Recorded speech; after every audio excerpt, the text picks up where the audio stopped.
मैंने कहा, राबी, मुझे भी वक्त दो। राबी ने जवाब दिया, बिलाल भाई, मैं सिर्फ आपको वक्त देती हूँ, मैं और किसको वक्त दूँ? मैंने कहा, राबी, मुझे आधी रात के 12 बजे का वक्त दो। राबी ने चौंक कर मेरी तरफ देखा और कहा, भाई, ये क्या कह रहे हो? मैंने कहा, राबी, मैं ये तरस रहा हूँ और आपको भी ये तरस रहा होगा, इसीलिए मैं ये कह रहा हूँ। राबी पहले तो खामोश रही, फिर कहने लगी, भाई, मुझे सोचने के लिए कुछ वक्त चाहिए। मैंने कहा, हा, राबी, तुम्हारे पास काफ़ी वक्त है, सोच समझकर जवाब दो, मैं तुम्हारे जवाब का इंतज़ार करूंगा।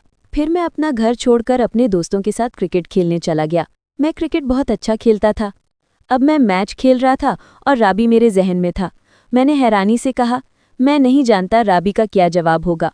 उन्होंने कहा, आखिरकार मैच के बाद हम होटल वापस आए और रात का खाना खाया। रात के खाने के बाद मैंने अपने तमाम दोस्तों से कहा, मैं घर जा रहा हूँ। आज हमने 3000 रुपये जीते थे और मैंने रात के खाने के बाद घर वापस आते ही देखा कि राबी मेरे ख्याल से राज़ी हो गई है। मैंने अम्मी से कहा, मैंने अभी दोस्तों के साथ खाना खाया है, हमने आज एक मैच जीता था। तो मेरी सहेलियों ने मुझे गुस्सा में आकर कहा, बिलाल, तुम पहले भी कई बार बीमार हो चुके हो और अब तुम फिर बाहर खाना शुरू कर दो। मैंने कहा, अम्मी, फिक्र ना करो, मैं कम ही बाहर खाता हूँ। लेकिन अम्मी ने मुझे डांटा। मैंने कहा, ठीक है अम्मी, मैं अगली बार बाहर नहीं खाऊंगी। फिर अम्मी और अब्बू खाने की मेज़ पर बैठकर खाना खाने लगे। रात के खाने के बाद राबी ने चाय बनाई, मेरे कमरे में लाई, मुझे दी और कहा, बिलाल, मैं आज रात 1 बजे तुम्हारे कमरे में आऊंगी। मैंने कहा, ठीक है राबी, मैं तुम्हारा इंतज़ार करूंगा। मैंने कहा, राबी, मुझे तुम्हारा फैसला पसंद है। उसने कहा, हाँ राबी, मैंने ये फैसला इस बात को समझने के बाद किया है क्योंकि मुझे भी इसकी ज़रूरत है और तुम भी करो, बस इस बात को यकीनी बनाए कि अम्मी को पता न लगे। मैंने कहा, राबी, तुम बस बैठकर करो, अम्मी को बिल्कुल पता नहीं चलेगा। फिर राबी मेरे कमरे से निकल गई। चाय पीने के बाद मैं लेट गया और मोबाइल फ़ोन पर वीडियोज़ देखने लगा। इससे पहले कि मैं इसे जानता, रात के 12 बज चुके थे। जैसे ही ये 12 बजा, राबी मेरे जहन में आता रहा। मैं सिर्फ इतना सोच सकता था कि कब राबी आएगी और मुझे कुछ सुकून मिलेगा। अब 12:38 हो चुके थे, लेकिन राबी अभी तक नहीं पहुंची थी। मैं परेशान हो रहा था, मुसलसल अपने फ़ोन को देख रहा था, सोच रहा था कि देर कैसे हो रही है, लेकिन राबी अभी तक क्यों नहीं पहुंची।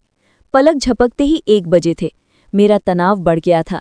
मैंने सोचा, यार, राबी ने कहा था कि वो 1 बजे तक वहां पहुंच जाएगी, लेकिन वो अभी तक नहीं पहुंची थी। मेरी नज़र दरवाजे पर जमी हुई थी। अब 1:48 हो चुके थे, इसका मतलब था 1:30। लेकिन राबी का कोई निशान नहीं था। मैं गुस्से में था। उसने मुझसे मुलाकात का वक्त मांगा था और मुझसे वादा किया था कि वो आएगी, लेकिन वो क्यों नहीं आई? सुबह के 2 बजे थे। मैं गुस्से में था और फिर मैं सो गया। मैं सुबह उठा और सीधा बाथरूम चला गया। मैं फ्रेश होकर वापस आया और नाश्ते के काउंटर पर बैठ गया। मैंने देखा कि राबी अभी उठी थी, तैयार हुई और सीधा नाश्ते के काउंटर पर मेरे साथ बैठ गई। मैं फौरी तौर पर मारा गया था। वो जानती थी कि मैं उससे नाराज़ हूँ। फिर अम्मी नाश्ता ले आईं और हम तीनों ने बैठकर खाना खाया। इसके बाद मैं वापस अपने कमरे में चला गया। थोड़ी देर बाद राबी भी मेरे कमरे में आई और कहने लगी, बिलाल भाई, सॉरी, मुझे माफ़ कर दो। उस रात अम्मी के सर में शदीद दर्द था, इसलिए मैं उसके कमरे में था, उसके सर की मालिश कर रहा था। मैंने खुद को धकेलने की कोशिश की तो अम्मी उसे फोड़ा कहती, राबी, मेरे सर में दर्द है, प्लीज़ इसकी मालिश करो। मैंने अम्मी को एक गोली भी दी, लेकिन उसका सर दर्द दूर नहीं हुआ। लेकिन बिलाल भाई, मेरा यकीन करें, मुझे बहुत अफसोस है कि मैं आपको तसल्ली नहीं दे सका, लेकिन मैं वादा करता हूँ कि आज रात कुछ भी हो जाए, मैं आपके साथ ज़रूर रहूँगी। अब मैंने थोड़ा गुस्सा किया और एक चेहरा बनाकर उसे कुछ एहसास दिलाने की कोशिश की। मैंने कहा, राबी, मैं रात भर तुम्हारा इंतज़ार कर रहा था। सुबह तक मैंने सोचा था कि आज आप आ जाएंगे, लेकिन आप नहीं आए। राबी ने कहा, बिलाल भाई, आज के लिए